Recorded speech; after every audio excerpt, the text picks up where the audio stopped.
তো বন্ধুরা, আজ যে ভিডিওটা নিয়ে আসলাম এটা গ্রাফিক্স ডিজাইনের ক্ষেত্রে খুবই গুরুত্বপূর্ণ। এটা এই কাজটা অনেকেই করতে পারে না পারফেক্টলি। তো বন্ধুরা, আজকে আমি তোমাদের দেখাবো যে কিভাবে ইমেজ ট্রেস করতে হয়।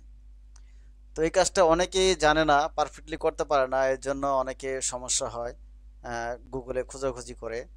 তো দেখা যাক আমরা কাজটা কতটুকু পারফেক্টলি করতে পারি।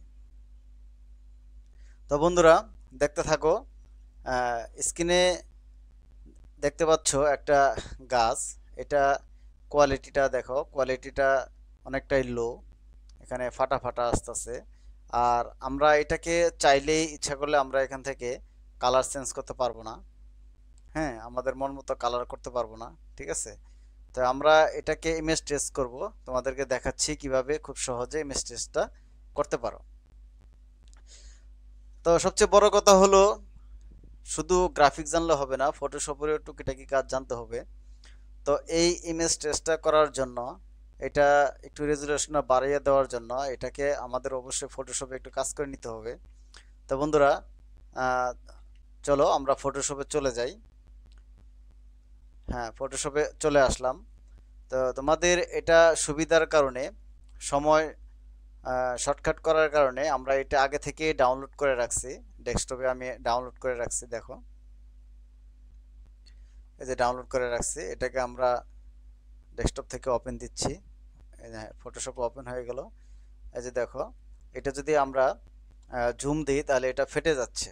তো এটাকে আমরা ফটোশপ থেকে একটু রেজুলেশন বাড়িয়ে নিয়ে ইলাস্ট্রেটরে আমরা এটাকে ইমেজ ট্র্যাক করব, যাতে আমরা কালার চেঞ্জ করতে পারি, বিভিন্ন জায়গায় ব্যবহার করতে পারি। তা ইমেজ টেস্ট করার জন্য সর্বপ্রথমে আমাদের এটা কি করতে হবে, এই ইমেজটা একটু রেজুলেশনটা বাড়িয়ে নিতে হবে। তে রেজুলেশনটা বাড়িয়ে নেওয়ার জন্য আমাদের চলে যেতে হবে ইমেজে। এই যে এখানে ইমেজে, ইমেজে যাওয়ার পর আমরা এখানে ইমেজ সাইজ, এটাতে যাব। এটাতে যাওয়ার পর দেখো, এটাতে রেজুলেশন 300 আছে, 360 আছে। আমরা এটাকে একটু বাড়িয়ে দেব, আমরা এটাকে 600 করে দেব। 600 করলে ফটোশপটা একটু ইমেজটা একটু বড় হলো। তা আমাদের এখন কি কাজ করতে হবে, আমাদের এখন চলে যেতে হবে লেভেলে। তা আমরা লেভেলে যাওয়ার জন্য কিবোর্ডের কন্ট্রোল এল চাপ দিব। কন্ট্রোল এল চাপ দিলে দেখো এই যে লেভেল চলে আসছে, এই যে লেভেল। তা লেভেলে আমরা কি করব, এই যে মাঝখানের যে অংশটা আছে এটাকে আমরা একটু ডান দিকে চাপিয়ে দিব। ডান দিকে চাপিয়ে দিলে আমাদের কালারটা একটু ডিপ আসবে। এই যে দেখো, কালারটা একটু ডিপ হচ্ছে, এই যে ডিপ হচ্ছে। বেশি দেওয়া যাবে না, বেশি দিলে আবার বেশি ফ্যাট হয়ে যাবে। হ্যাঁ, এই যে আসছে। তা এখন আমাদের এই অংশটুকু একটু ব্ল্যাকটা বাড়লো। তারপর আমরা কি করব, এই যে এখানে যে একটা আই ড্রপার দেখতে পাচ্ছ, এই আই ড্রপার দিয়ে এই যে সাইডে কিরি অংশটুকু দেখতে পারতেছো, এগুলাকে আমরা ক্লিক করব।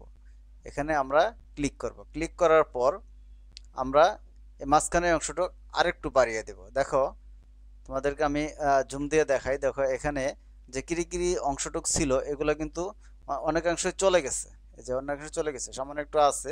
এগুলাকে আমরা ফটোশপ ইলাস্ট্রেটর থেকে আমরা এটাকে ইমেজ ট্র্যাক করলে এগুলা চলে যাবে। তো আমাদের ফটোশপে মোটামুটি কাজ শেষ। তো ফটোশপে আমরা ইমেজ ট্র্যাকটা করতে পারবো না, এজন্য আমরা এটাকে সেভ দিব। এখান থেকে যে সেভ এস দিব। তা সেভ এস দিয়ে আমাদের আগের ইয়েটা যে নামে আছে, প্লাম ট্রি আইকন ভেক্টর, তো আমরা এটাকে অন্য একটা নামে সেভ দিব, যেমন 1 2 3 নামে সেভ দিলাম। সেভ দেওয়ার পর আমরা এখান থেকে বেরিয়ে যাব। তা বন্ধুরা, আমাদের ফটোশপের কাজ শেষ, এখন আমাদের মূল কাজে যেতে হবে। তো আমরা এটাকে আমরা ক্লোজ করে দিলাম। ক্লোজ করে আমরা ইলাস্ট্রেটরে চলে গেলাম। ইলাস্ট্রেটরে চলে যাওয়ার পর দেখো, আমাদের এখানে আমরা কি নামে সেভ দিছি, 1 2 3 4। এই যে 1 2 3 4 নামে সেভ দিছি। এটাকে আমরা এভাবে ধরে সফটওয়্যারে এনে এখানে ছেড়ে দেব। তো ছেড়ে দিব, এই যে ছেড়ে দিলাম। ছেড়ে দেওয়ার পর আমরা এটাকে একটু বড় করে নিচ্ছি, একটু বড় করে নিচ্ছি। তারপর এটাকে আমরা ইমেজ এমবেড করে দিলাম। ইমেজ এমবেড করে লিঙ্কটা ছেড়ে দিলাম। লিঙ্কটা ছেড়ে দেওয়ার পর দেখো, আমরা এটা যদি ঝুম দিই, এই যে দেখতে পাচ্ছ, এটা কিন্তু এখনো কিরিকিরি আছে, আর আমরা এখনো ইমেজটা কেটে হয়নি। তা আমাদের এখন মূল কাজটা শুরু। আমাদের মূল কাজ করতে হবে ইমেজ ট্র্যাক, তারপর আমি ইমেজ ট্র্যাক করে এটাকে আমরা কালার চেঞ্জ করে দিব। যেমন এটাকে আমরা কালার চেঞ্জ করতে পারতেছি, এটাকে আমরা কালার চেঞ্জ করতে পারতেছি, কিন্তু আমরা এটাকে কোনোভাবে কালার চেঞ্জ করতে পারতেছি না। তো যাই হোক, আমরা এটাকে এখন ইমেজ ট্র্যাক করব। আমাদের মূল কাজ শেষ, আমরা এখন ফাইনাল কাজে চলে যাচ্ছি। এই যে ইমেজ ট্র্যাক, উপরে দেখো ইমেজ ট্রেস লেখা আছে, এই ইমেজ ট্রেসে আমরা ক্লিক করে দিব। ইমেজ ট্রেসে ক্লিক করে দেওয়ার পর দেখো আমাদের কি সুন্দর ইমেজ ট্রেস হয়ে গেছে, দেখো এই যে দেখো। তাই আমাদের এখন আমরা এই বাইরের অংশটুকু এই ছোট ডিরেকশন টুল দিয়ে বা কিবোর্ডের চাপ দিলে এটা সিলেকশন হয়ে যাবে। তারপর আমরা এই সাইড থেকে এটাকে ফেল সরি এটাকে এক্সপান্ড করতে হবে। আমরা এটাকে এক্সপান্ড করে নেব, এই যে এক্সপান্ড করে নিলাম। এক্সপান্ড করে নেওয়ার পর ডিরেকশন টুল দিয়ে আমরা এটাকে সাইড থেকে এটাকে সিলেক্ট করে এটাকে ফেলে দেব। তা আমাদের দেখো এখন কিন্তু এই কিরিকিরি অংশটুকু কিন্তু নাই, চলে গেছে। এই যে দেখো কিরিকিরি অংশটুকু নাই। তাই আমরা এখন এটাকে চাইলেই আমরা ইচ্ছামতো আমরা কালার চেঞ্জ করতে পারবো।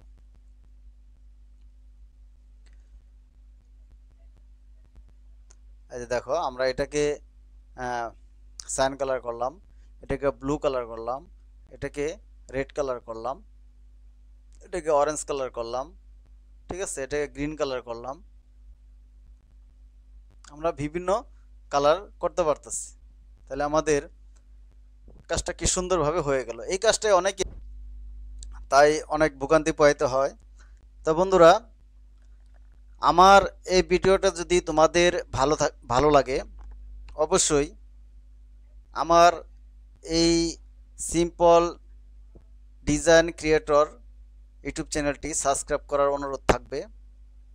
আর এরকম আরও নতুন ভিডিও আমরা দেওয়ার জন্য, যাতে তোমাদের কাছে সরাসরি এটা নোটিফিকেশনের মাধ্যমে জানিয়ে দেওয়া হয়, এজন্য আমাদের যে সাবস্ক্রাইবের পাশে